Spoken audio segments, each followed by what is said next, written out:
عوام کی اطاعت کے متعدد وجوہات ہیں، عوامل و اسباب، اور خصوصاً وہ لوگ جن کو عوام کی حمایت حاصل ہوتی ہے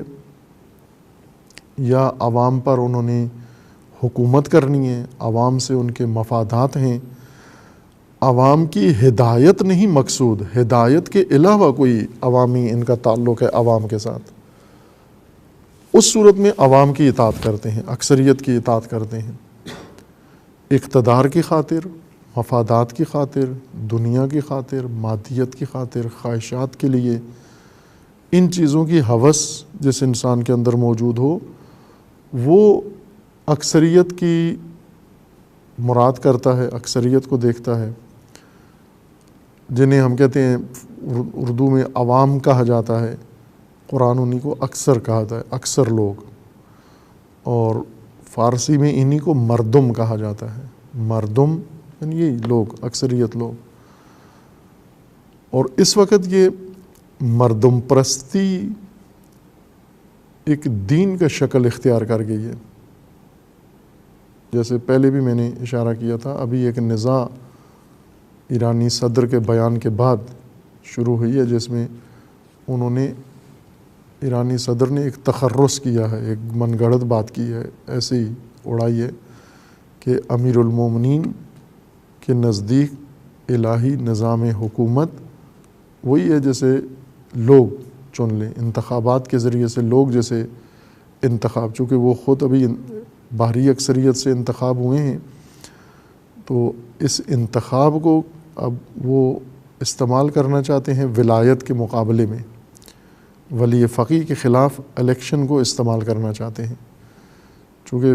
وہاں دو خصوصیتیں ہیں نظام کے اندر، اسلامی بھی ہے، جمہوریت بھی ہے۔ جمہوریت اب آ گئی ہے ولایت کے مقابلے میں،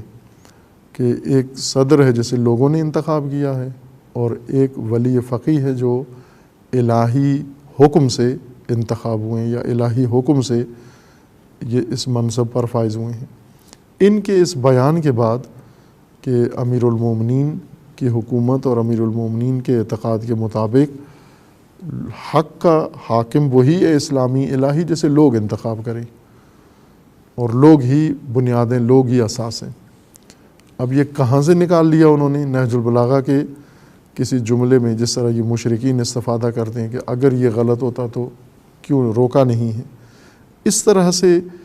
ایک نہج البلاغہ کے جملے سے یہ استفادہ کر لیا، اور باقی تمام نہج البلاغہ کو بھی چھوڑ دیا، ترک کر دیا، اور قرآن کو بھی چھوڑ دیا، آیت اکمال الدین کو چھوڑ دیا، ولایت کو چھوڑ دیا، حدیث غدیر کو چھوڑ دیا، تمام امور کو چھوڑ کر صرف اس لیے کہ اپنے انتخاب میں وزن پیدا کریں اور اس سے اپنے مقاصد حاصل کریں، بنیاد ہی آ کر خراب کرنے کی کوشش کی کہ اسلام میں سرے سے ولایت کا کوئی تصور ہی نہیں ہے، بلکہ سب انتخابات سے ہی مسئلہ انجام پائے گا۔ اس کے بعد یہ نزاع اب ایران کے اندر ہے اس وقت، شاید ایران سے باہر کم گئی ہے، لیکن ایرانی حلقوں میں، علمی حلقوں میں اور مذہبی حلقوں میں اور حوزہ علمیہ قم کے اندر اور مشہد و دیگر حوزات کے اندر علماء فقہا میں یہ ایک سنجیدہ بات شروع ہوئی ہے کہ عوام کو کتنا حق حاصل ہے، حکومت اسلامی میں عوام کا کیا کردار بنتا ہے، آیا عوامی رائے، عوامی انتخاب یہ مجوز ہے؟ اسلامی حکومت اس طرح سے قائم ہوتی ہے کہ جسے عوام انتخاب کر لیں، اللہ کی طرف سے وہی مقرر ہو جاتا ہے؟ چونکہ کوشش یہ ہے کہ جمہوریت کو اسلام کے ساتھ ملا کے ثابت کیا جائے، جیسے پہلے اشارہ کیا تھا کہ نصف صدی تک سوشلزم کو اسلام بناتے رہے، اسلامائز کرتے رہے، اور اب نصف صدی لگ گئی ہے جمہوریت کو اسلام بنانے میں۔ جمہوریت کا مطلب کیا ہوتا ہے؟ یعنی مردم، عوامی حکومت، عوامی حاکمیت، عوامی فیصلہ، عوامی رائے۔ آیا مان سکتے ہیں آپ، یعنی دین کے اندر ہے گنجائش کہ عوام اگر کسی چیز کا فیصلہ کر لیں تو آپ دین کے معیار کے مطابق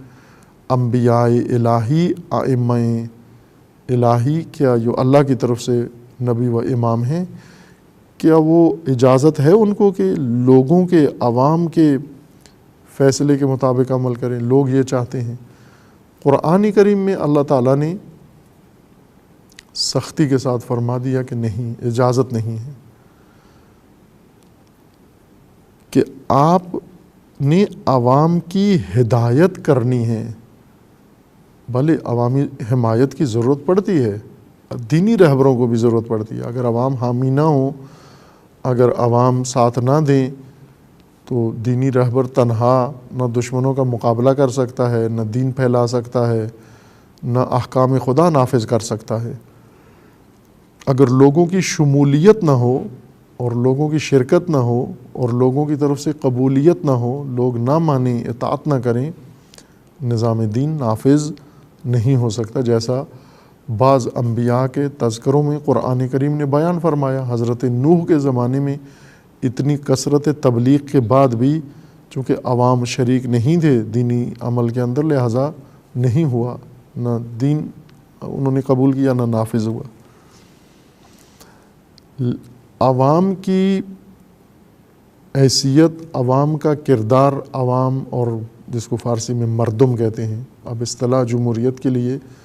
فارسی زبان میں استعمال کرتے ہیں مردم سالاری۔ مردم سالاری یہ اب دین یعنی عین دینی نظام ہے کہ فرق نہیں ہے۔ حکومت اسلامی وہی جو عوامی حکومت ہے، مردم سالاری، یعنی جس میں سالار اور حاکم مردم ہیں، عوام ہیں، اور وہ چنتے ہیں، حاکم وہ چنتے ہیں، انتخاب ان کو حاصل ان کو ہے۔ قرآن کریم کی روح سے عوام ہی کے لیے ہے سب کچھ، دین بھی عوام کے لیے ہے، حکومت بھی عوام کے لیے ہے، فرامین بھی عوام کے لیے ہیں، تمام لوگوں کے لیے۔ عوام سے مراد یعنی تمام جمعیت، حکام و عوام اس لحاظ سے ایک جیسے ہیں۔ اللہ کا دین ان سب کے لیے، علماء کے لیے بھی ہے وہ احکام، غیر علماء کے لیے بھی ہیں، عورتوں کے لیے بھی ہے، مردوں کے لیے بھی ہے۔ قرآن کا مخاطب ہی ناس ہیں اور دین کا مخاطب ناس ہیں۔ دین آیا ہے لوگوں کے لیے، دین ہدایت آئین خدا ہے۔ اس آئین نے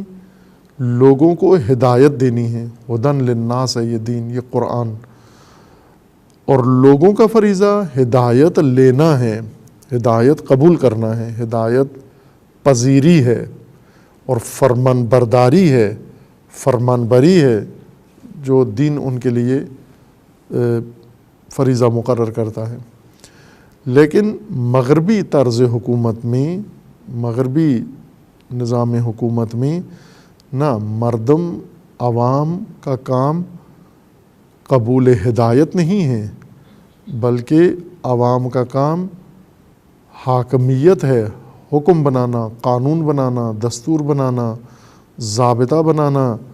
اور فیصلے کرنا۔ یہ سب عوام کا حق ہے، یہ سب عوام کو اختیار حاصل ہے۔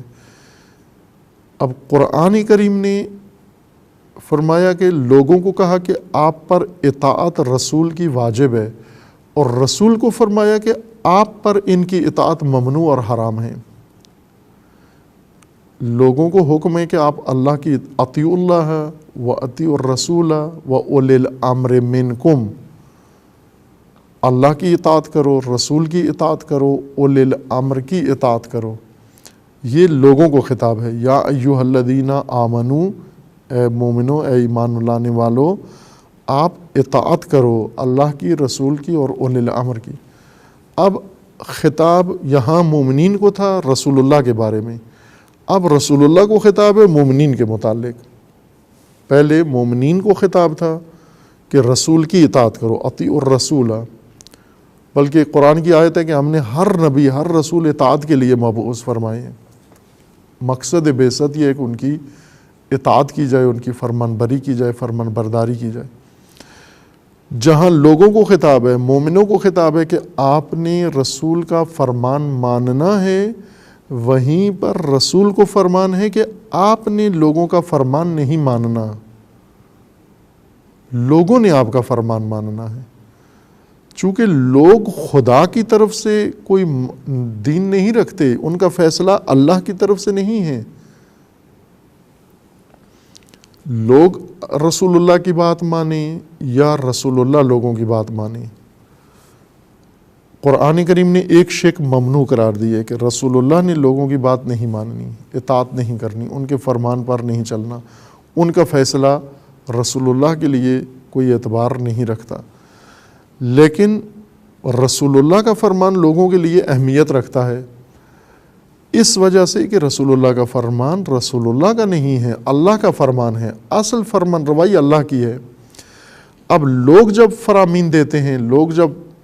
کوئی رائے بناتے ہیں، فیصلے کرتے ہیں، تو ان کے پاس کوئی منبع نہیں ہے کہ ان پر بھی اللہ کے فرامین اترتے ہیں، لوگوں پر بھی، اور لوگ وہ اللہ کی وحی لے کر ووٹ ڈالتے ہیں، اللہ کی وحی سے ان کو الہام ہوتا ہے، ان کے پاس بھی اللہ کی طرف سے یہ دستور و یہ اجازت آئی ہے، جو رسول اللہ کے لیے تو آئی ہے، وحی نازل ہوتی ہے، فرشتہ نازل ہوتا ہے، آسمانی کتاب نازل ہوتی ہے، دین نازل ہوتا ہے، احکام عطا ہوتے ہیں رسول اکرم صلی اللہ علیہ وآلہ وسلم کو، اور لوگوں کے لیے نازل ہوتے ہیں۔ لیکن لوگوں میں سے کسی پر یہ چیز نہیں اترتی، نہ قرآن اترتا ہے، نہ اللہ کی وحی اترتی ہے، نہ اللہ کا فرمان آتا ہے، نہ حکم آتا ہے۔ بس معلوم ہوا کہ ایک یک طرفہ عمل ہے، یہ دو طرفہ نہیں ہے کہ رسول اللہ نے لوگوں کی ماننی ہے اور لوگوں نے رسول اللہ کی ماننی ہے، دونوں نے ایک دوسرے کی اطاعت کرنی ہے۔ یہاں اطاعت یک طرفہ ہے، ایک طرف اطاعت ہے، دوسری طرف فرمان روائی ہے، یعنی فرمان برداری اور فرمان روائی ہے۔ اس کی وجہ یہ ہے کہ اللہ کے فرامین صرف اس ایک جہت سے، ایک طرف سے آ رہے ہیں، دوسری طرف کی طرف جا رہے ہیں، اس سمت میں فرامین جا رہے ہیں، نہ کہ اس طرف سے بھی فرامین آ رہے ہیں۔